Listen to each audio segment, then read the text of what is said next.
This is a drill press floor model.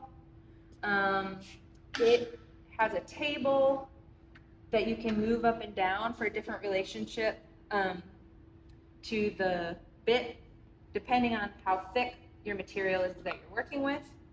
This right now is a little bit close. I want to put this drill bit in, so I'm going to give myself a little bit more room.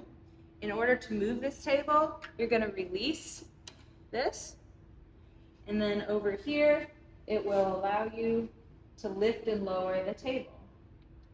So that looks pretty good, and now I'm going to tighten this back up, and table's in place. This is a chuck, just like on a regular drill. On the right in the top corner here is a chuck key.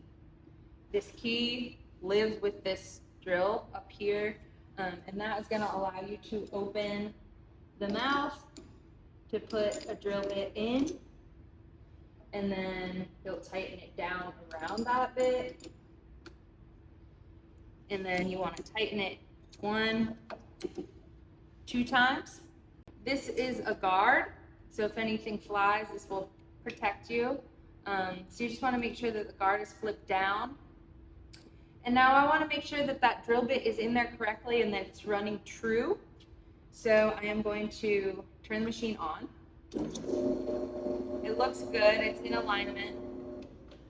So I'll turn that off. And this wheel over here is going to allow you to bring the bit down.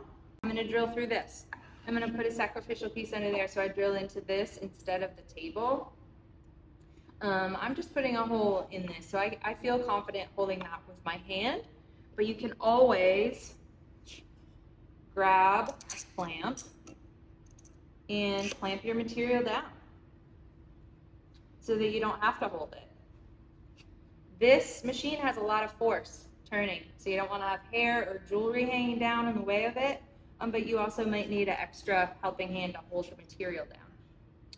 Once you have your material down and you know you're not going to cut through the table, then you're just using this wheel over here in order to engage the tool into the material.